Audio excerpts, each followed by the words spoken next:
അധികാരികൾ അവഗണിക്കുന്ന ജനകീയ വിഷയങ്ങൾ നിറഞ്ഞ പൊതുജനം കഴുതയല്ല സാർ ആരംഭിക്കുന്നു. ഞാൻ ബി ദിലീപ് കുമാർ. അധികാര കസേരകളിൽ അമർന്നിരിക്കുന്നവർ എപ്പോഴും ഓർത്തിരിക്കണം, ജനം എല്ലാം കാണുന്നുണ്ട്, അറിയുന്നുണ്ട്. പൊതുജനങ്ങൾക്കും അധികാരികൾക്കും ഒരുപോലെ പൊതുജനം കഴുതയല്ല സാറിലേക്ക് സ്വാഗതം.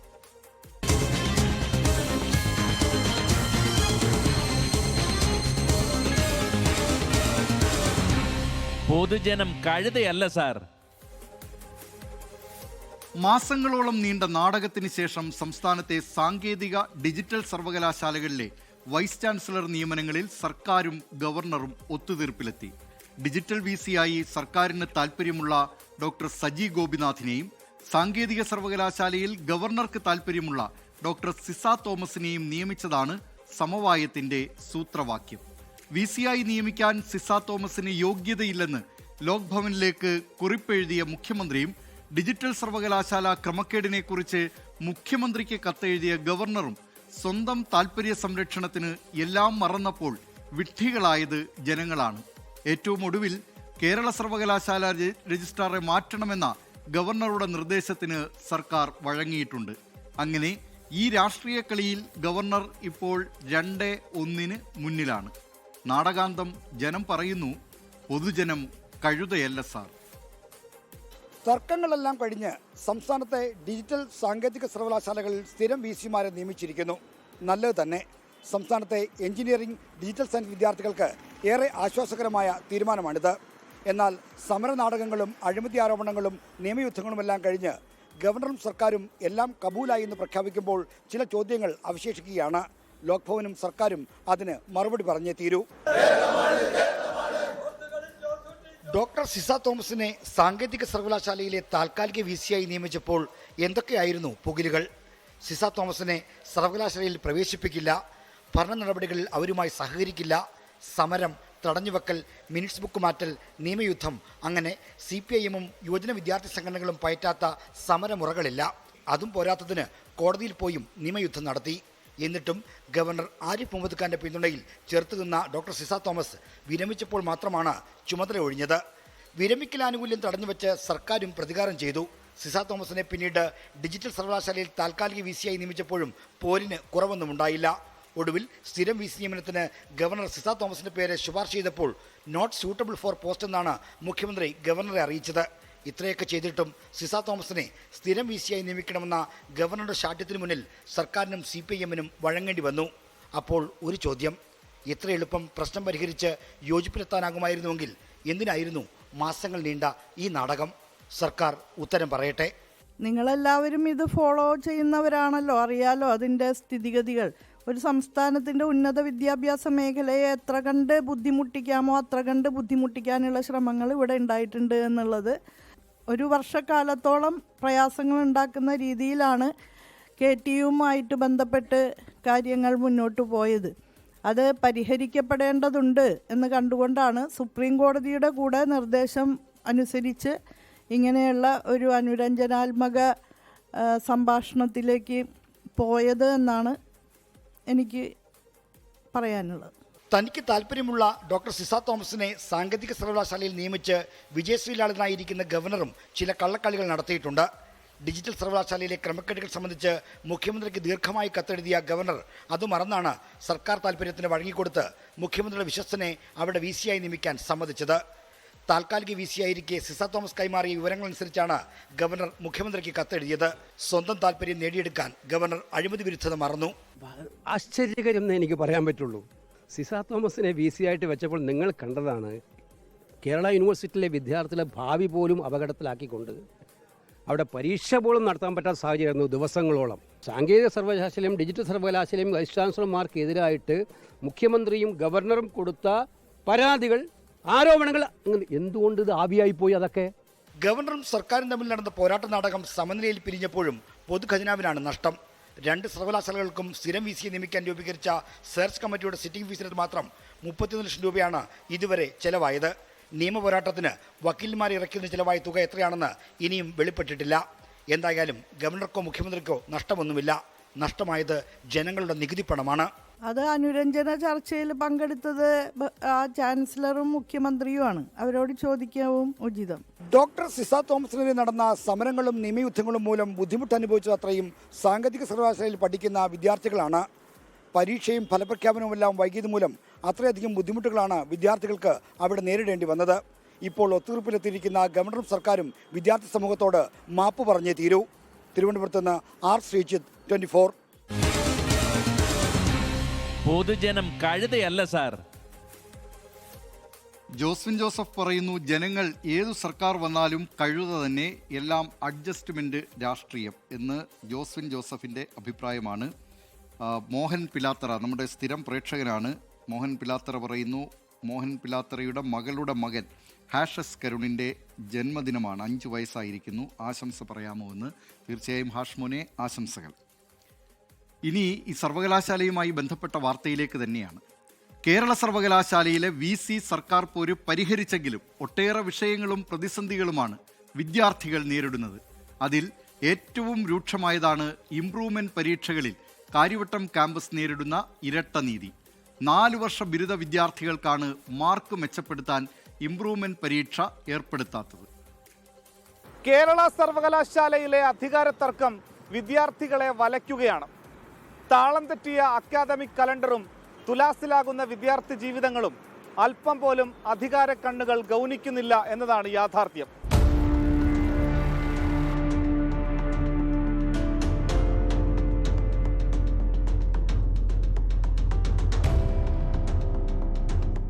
ഉന്നത വിദ്യാഭ്യാസ മേഖലയിൽ ഏറ്റവും നൂതനമായ ആശയമായിരുന്നു 4 വർഷ ഡിഗ്രി കോഴ്സുകൾ.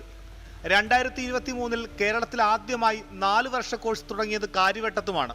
16 മേജർ 51 മൈനർ വിഷയങ്ങളിലായി 40 വിദേശ വിദ്യാർത്ഥികളടക്കം 700-ലേറെ വിദ്യാർത്ഥികൾ പഠിക്കുന്നുണ്ട്. റീവാലുവേഷൻ, ഉത്തരക്കടലാസ് സൂക്ഷ്മ പരിശോധന എന്നിവ പോലും അടുത്തിടെയാണ് അനുവദിച്ചത്. അഫിലിയേറ്റഡ് കോളേജുകളിലെ വിദ്യാർത്ഥികൾക്ക് മാർക്ക് മെച്ചപ്പെടുത്താനുള്ള ഇംപ്രൂവ്മെന്റ് പരീക്ഷ നടത്തുന്നുണ്ടെങ്കിലും കാര്യവട്ടത്തെ സർവകലാശാല പഠന ഗവേഷണ വിഭാഗങ്ങളിലെ കുട്ടികൾക്ക് ഈ അവസരമില്ല. കുട്ടികൾക്ക് അവരുടെ അക്കാഡമികപരമായിട്ടുള്ള മാർക്ക് കുറയുകയാണെങ്കിൽ അവർ സപ്ലിമെൻ്ററി എക്സാം എഴുതേണ്ട സാഹചര്യം മാത്രമാണല്ലോ. ഇപ്പോൾ ഇവിടെ 50 മാർക്കാണ് നമുക്ക് ജയിക്കാനുള്ള മാർക്ക് വേണ്ടത്. അപ്പോൾ അതിൽ കുറവ് കിട്ടുകയാണെങ്കിൽ കുട്ടികൾക്ക് ഇമ്പ്രൂവ്മെൻ്റ് എഴുതിയെടുക്കാനുള്ള സാഹചര്യം ഇല്ല. അടുത്ത ബാച്ചിനൊപ്പം സെമസ്റ്റർ പരീക്ഷ എഴുതി അത് മാറ്റം മാത്രമാണ് ഇപ്പോൾ നിവർത്തിയുള്ളൂ. ആ രീതിയിലാണ് പോകുന്നത്. അപ്പോൾ 4 വർഷ ബിരുദത്തിലും ഇപ്പോൾ ഇമ്പ്രൂവ്മെൻ്റ് പരീക്ഷ ഇല്ല എന്നാണ് മനസ്സിലാക്കുന്നത്. സപ്ലിമെൻ്ററി എക്സാം എന്നുള്ള രീതിയിലാണ് കേരള സർവകലാശാല ക്യാമ്പസ് പിന്തുടർന്നു പോകുന്ന ഒരു രീതി എന്ന് പറയുന്നത്.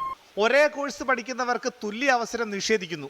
കേരള യൂണിവേഴ്സിറ്റിയിലെ മറ്റ് അഫിലിയേറ്റഡ് കോളേജുകളിൽ പരീക്ഷാ കൺട്രോളറുടെ മേൽനോട്ടത്തിൽ ഇംപ്രൂവ്മെന്റ് അടക്കം നടത്തുന്നുണ്ട്. കാര്യവട്ടത്ത് ചോദ്യപേപ്പർ തയ്യാറാക്കുന്നതും പരീക്ഷയും മൂല്യനിർണ്ണയവും നടത്തുന്നതും പഠിപ്പിക്കുന്ന അധ്യാപകരാണ്. ഇവർ തയ്യാറാക്കുന്ന 3 സെറ്റ് ചോദ്യപേപ്പറുകളിൽ ഒന്ന് വകുപ്പ് മേധാവി തിരഞ്ഞെടുക്കും. അതിനാൽ ഇംപ്രൂവ്മെന്റ് പരീക്ഷ നടത്തിപ്പിന് അധിക ചെലവും ഉണ്ടാവില്ല.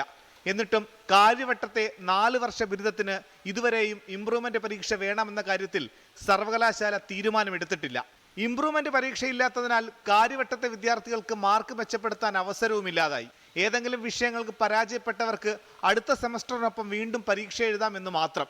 ഇതിനിടെ സപ്ലിമെന്ററി പരീക്ഷയും സമയത്ത് നടത്തുന്നില്ലെന്നാണ് പരാതി. കേരളത്തിലെ പൊതുവെ സർവകലാശാലകൾ റീവാലുവേഷൻ, സ്ക്രൂട്ടിനി, അതുപോലെ തന്നെ ഇംപ്രൂവ്മെൻറ്റ്, സപ്ലിമെൻ്ററി എക്സാം അങ്ങനെയുള്ള കാര്യങ്ങളൊക്കെ തന്നെ നടത്തി പോകാറുള്ളതാണ്. കേരള സർവകലാശാലയ്ക്ക് മാത്രമാണ് അത്തരത്തിലുള്ളൊരു ശ്രമം ഇല്ലാത്തത്. ഇംപ്രൂവ്മെന്റ് ഇല്ലാത്തത് ഗുരുതര പ്രശ്നമാണെന്നും ഇക്കാര്യത്തിൽ നടപടി ഉണ്ടാവുമെന്നുമാണ് കേരള സർവകലാശാല VC മോഹനൻ കുന്നുമ്മേൽ അറിയിക്കുന്നത്. കേരള സർവകലാശാലയിലെ കുത്തഴിഞ്ഞ സംവിധാനം വിദ്യാർത്ഥികളുടെ ഉന്നത വിദ്യാഭ്യാസ തൊഴിൽ സ്വപ്നങ്ങളെയാണ് ഗുരുതരമായി ബാധിക്കുന്നത്. അധികാര തർക്കത്തെ തുടർന്ന് സിൻഡിക്കേറ്റ് യോഗം അടിച്ചു പിരിയുമ്പോൾ നിങ്ങൾ ഈ വിദ്യാർത്ഥികളെ കൂടി കാണണം, അവരുടെ ഭാവി കൂടി ചിന്തിക്കണം. തിരുവനന്തപുരത്ത് നിന്ന് മനീഷ് മഹിപാൽ, 24. പൊതുജനം കഴുതയല്ല സാർ.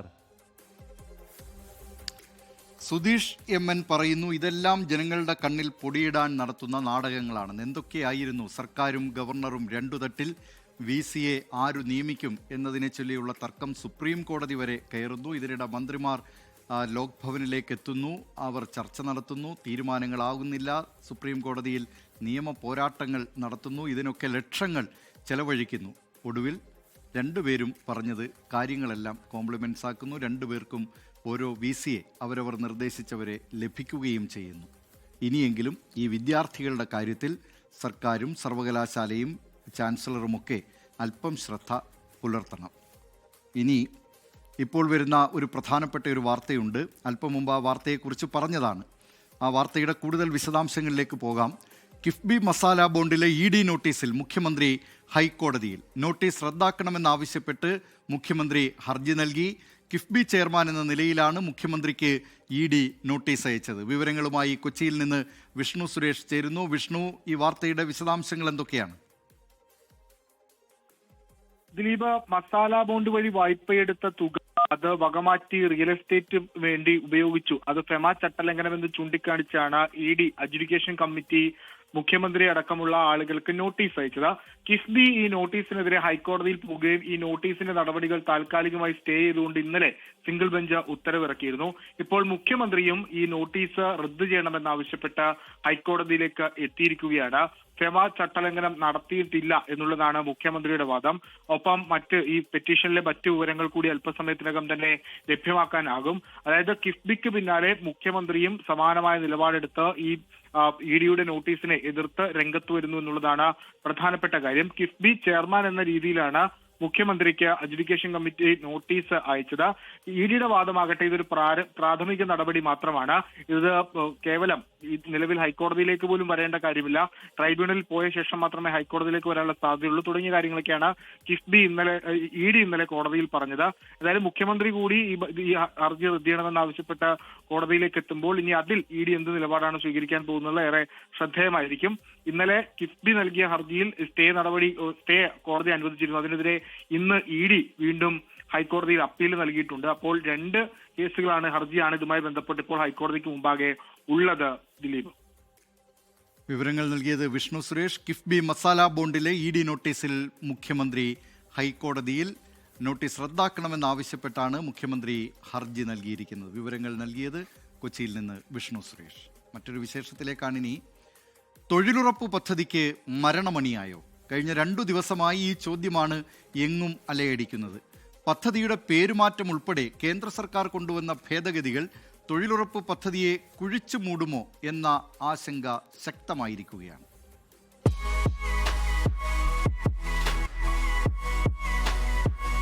2005 ഒന്നാം UPA സർക്കാരിന്റെ കാലത്താണ് ദേശീയ ഗ്രാമീണ തൊഴിലുറപ്പ് പദ്ധതിക്ക് തുടക്കം. 2009 പദ്ധതി ദേശീയ ഗ്രാമീണ തൊഴിലുറപ്പ് പദ്ധതിയായി. പാവപ്പെട്ടവരുടെ ജീവിതത്തിൽ വലിയ മാറ്റമാണ് പദ്ധതി വരുത്തിയത്. പാവപ്പെട്ടവർക്ക് 100 തൊഴിൽ ദിനങ്ങളെങ്കിലും സൃഷ്ടിക്കുന്നതായിരുന്നു പദ്ധതി. എന്നാൽ പദ്ധതിയുടെ കടക്കൽ കത്തിവെക്കുന്നതായി കേന്ദ്ര ഭേദഗതി. എൻ്റെ അഭിപ്രായത്തിൽ തൊഴിലുറപ്പ് റൈറ്റ് ടു വർക്ക് അല്ലെങ്കിൽ തൊഴിലെടുക്കാനുള്ള അവകാശം ഒരു കുടുംബത്തിലെ ഒരാൾക്കെങ്കിലും ഏറ്റവും കുറഞ്ഞത് 100 ദിവസത്തെ തൊഴിൽ നൽകുമെന്നുള്ള ഗ്യാരണ്ടി ഉറപ്പ് ഈ നിയമനിർമ്മാണത്തിൽ പൂർണ്ണമായും അപ്രസക്തമാകുകയാണ്. രാഷ്ട്രപിതാവായ മഹാത്മാഗാന്ധിയുടെ പേര് പദ്ധതിയുടെ നാമകരണത്തിൽ നിന്ന് എടുത്തു മാറ്റുക എന്ന് പറഞ്ഞാൽ രാഷ്ട്രപിതാവിനെ അവഹേളിക്കുന്നതിന് തുല്യമല്ലേ? ഇത് പ്രൊനൗൺസ് ചെയ്യാൻ പോകുന്നത് VBG റാം എന്ന പദപ്രയോഗം ഈ പദ്ധതിയുടെ നാമകരണത്തിൻ്റെ ഭാഗമായി വരുന്നു എന്നുള്ളതാണ് ഏറ്റവും ശ്രദ്ധേയമായിട്ടുള്ളത്. അപ്പം മഹാത്മാഗാന്ധിയുടെ പേരെടുത്തു മാറ്റി ഇത്തരത്തിലൊരു നാമകരണം സ്വീകരിക്കാൻ എന്ത് ചേതോവികാരമാണ് ഗവൺമെന്റിനെ സംബന്ധിച്ചിടത്തോളം എന്നുള്ളത് എത്ര ആലോചിച്ചിട്ട് മനസ്സിലാവുന്നില്ല. തൊഴിൽ ദിനങ്ങൾ 100-ൽ നിന്നും 125 ഉയർത്തുന്നത് തൊഴിലുറപ്പ് തൊഴിലാളികൾക്ക് സന്തോഷം നൽകുന്നതാണ്. എന്നാൽ ആകെ ചെലവിന് 40% സംസ്ഥാനങ്ങൾ വഹിക്കണമെന്ന നിർദ്ദേശം കേരളത്തിന് ഇരുട്ടടി. കേന്ദ്രം വിജ്ഞാപനം ചെയ്യുന്ന ഗ്രാമീണ മേഖലകളിലാകും പദ്ധതി നടപ്പാവുക. അതിനർത്ഥം എല്ലാ ഗ്രാമങ്ങളും ഉൾപ്പെടണമെന്നില്ല എന്നാണ്. പദ്ധതിയിൽ അംഗമായി രജിസ്റ്റർ ചെയ്തവർക്കെല്ലാം തൊഴിൽ എന്ന വ്യവസ്ഥയും മാറും. നിലവിൽ അംഗങ്ങളായ നിരവധി പേർ പദ്ധതിക്ക് പുറത്താകും. അല്ലെങ്കിൽ അവരുടെ വേതനം മുഴുവൻ സംസ്ഥാനം വഹിക്കേണ്ടി വരും. വികസന ഘടകങ്ങളെ അടിസ്ഥാനത്തിൽ പഞ്ചായത്തുകളെ A, B, C എന്നിങ്ങനെ തിരിക്കും. അധിക തൊഴിൽ ദിനങ്ങൾ നൽകിയാൽ സംസ്ഥാനം വേണം ചെലവ് വഹിക്കേണ്ടത്. നിലവിലെ തൊഴിൽ കാർഡിന് പകരം ഗ്രാമീൺ റോസ്ഗാർ ഗ്യാരണ്ടി കാർഡാകും. നിലവിൽ 4000 കോടിയിലേറെ രൂപയാണ് പദ്ധതിയിലൂടെ കേരളത്തിന് ലഭിച്ചിരുന്ന വാർഷിക വിഹിതമെങ്കിൽ ഇനി അതിൽ 1600 കോടിയോളം കേരളം വഹിക്കണം. പൊതുവെ സാമ്പത്തിക പ്രതിസന്ധിയിൽ നട്ടം തിരിയുന്ന സംസ്ഥാനത്തിന് ഈ നിർദ്ദേശം ഇരുട്ടടിയാണ് എന്നതിൽ തർക്കം വേണ്ട.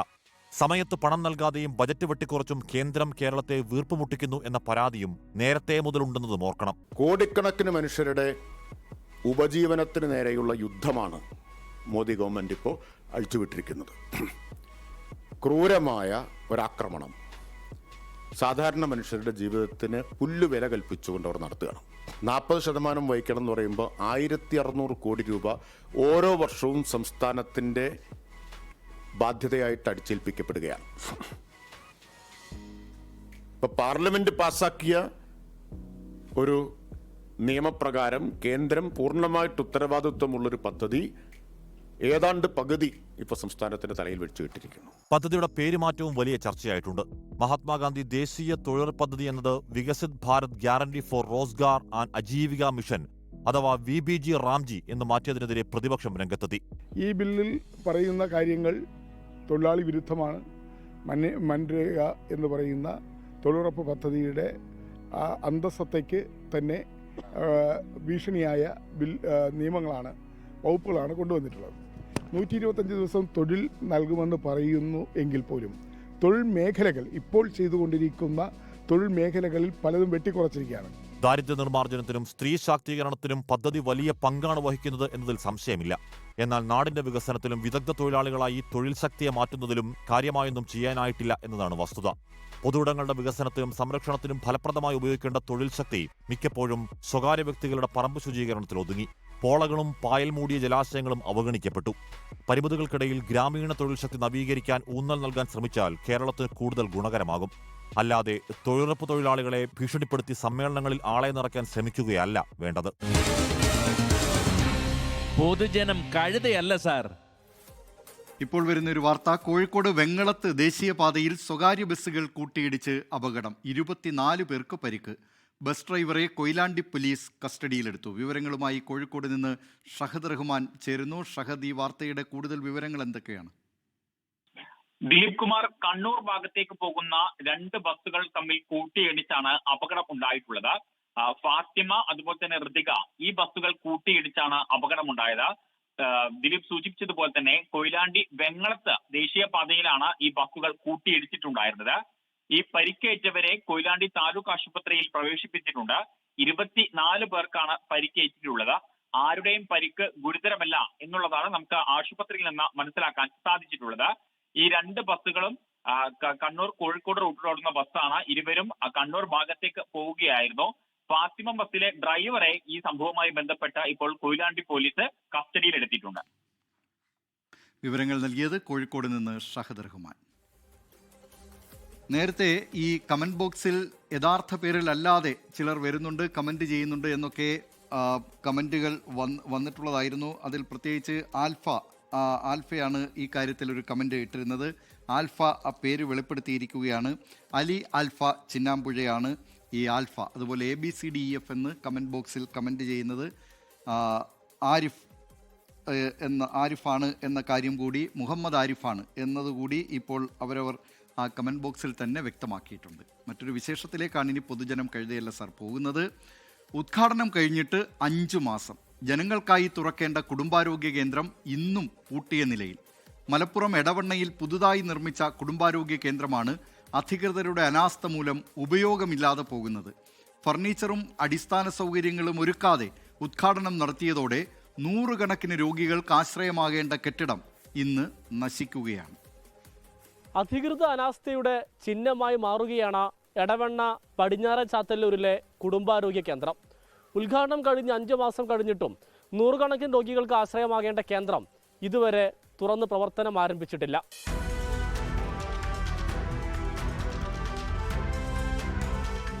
(2025) ജൂലൈ 14 ക്യാമറകൾക്ക് മുന്നിൽ റിബൺ മുറിച്ചു, ആഘോഷമാക്കി.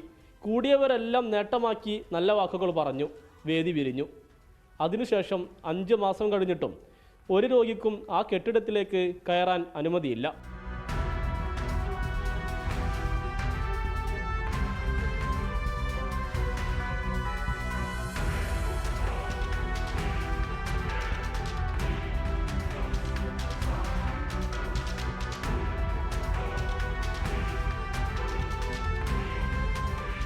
$14.5 ലക്ഷം പഞ്ചായത്ത് ഫണ്ട്, $15.5 ലക്ഷം നാഷണൽ ഹെൽത്ത് മിഷൻ, ആകെ $30 ലക്ഷം രൂപ പൊതുപണം ചെലവാക്കി പണിത കെട്ടിടം ഇന്ന് പൂട്ടിയിട്ട അവസ്ഥയിൽ കാടുമൂടി നശിക്കുന്നു. കഴിഞ്ഞ ജൂലൈ മാസം 14-ാം തീയതി വനം വകുപ്പ് മന്ത്രി ഉദ്ഘാടനം ചെയ്തതാണ്. എന്നാൽ ഏകദേശം 6 മാസത്തിൻ്റെ അടുത്തായിട്ട് ഈ ജന്തുക്കളുടെയും മറ്റും വാസസ്ഥലമായ ഒരു സംരംഭത്തിലാണ് ഈ ബിൽഡിംഗ് കടന്നുപോയിക്കൊണ്ടിരിക്കുന്നത്. തൊട്ടടുത്ത ആദിവാസി സമൂഹത്തിനും അതുപോലെ തന്നെ നിരവധി മലയോര പ്രദേശങ്ങളിൽ താമസിക്കുന്ന വ്യക്തികൾക്കും ഉപകാരപ്രദമാകുന്ന ഒരു ബിൽഡിങ്ങാണ് 30 ലക്ഷം രൂപ മുടക്കി ഉണ്ടാക്കിയ ബിൽഡിംഗ്.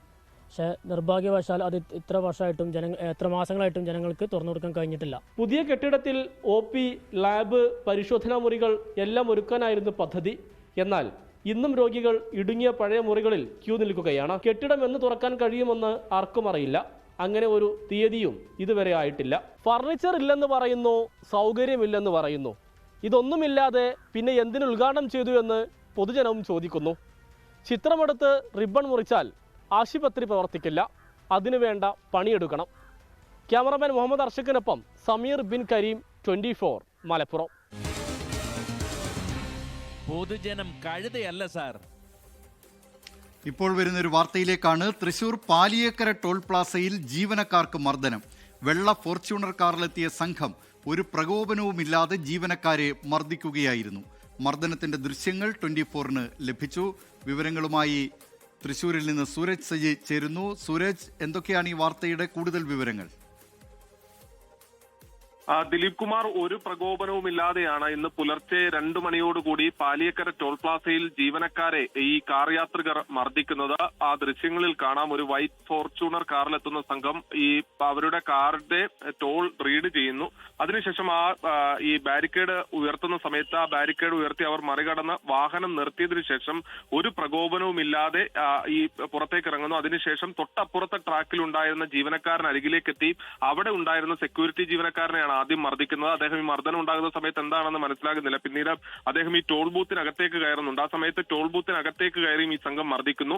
പിന്നീട് വീണ്ടും എത്തി ഈ ബാരിക്കേഡുകൾ അടക്കം തകർത്ത് കൂടുതൽ വാഹനങ്ങൾ കടത്തിവിടുന്നു. ഇതിനിടയിൽ കൂടുതൽ സെക്യൂരിറ്റി ജീവനക്കാർ ഇതിന് സമീപത്തേക്ക് എത്തുമ്പോൾ അവരോടും ഇവർ കയർക്കുന്നുണ്ട്. പിന്നീട് അടുത്ത ട്രാക്കിലൊക്കെ ബാരിക്കേഡുകൾ തകർത്ത് ഈ വാഹനം കടത്തിവിടുകയും ചെയ്തു. ഒരു പ്രകോപനവുമില്ലാതെയാണ് ഈ ജീവനക്കാർക്ക് നേരെ ഇത്തരത്തിൽ അക്രമം അരങ്ങേറിയതെന്ന് ആ ദൃശ്യങ്ങളിൽ തന്നെ വ്യക്തമാണ്. അതേ തുടർന്ന് ഇപ്പോൾ ടോൾ പ്ലാസ അധികൃതർ പോലീസിനടക്കം പരാതി നൽകിയിട്ടുണ്ട്. എന്തായാലും വാഹനത്തിന്റെ നമ്പർ അടക്കം തിരിച്ചറിഞ്ഞിട്ടുണ്ട്. പ്രതികൾക്കായി അന്വേഷണം ഊർജിതമാക്കിയിരിക്കുകയാണെന്നുള്ള കാര്യമാണ് പോലീസ് ഇപ്പോൾ അറിയിക്കുന്നത്. ദിലീപ് കുമാർ, ലോകത്തെവിടെയായാലും ഏത് സമയത്തും 24 വാർത്തകളും ഓഗ്മെന്റഡ് റിയാലിറ്റി പാക്കേജുകളും എക്സ്പ്ലെയിനറുകളും വിശദമായി കാണാൻ ഞങ്ങളുടെ YouTube ചാനൽ നിങ്ങൾക്ക് സബ്സ്ക്രൈബ് ചെയ്യാം.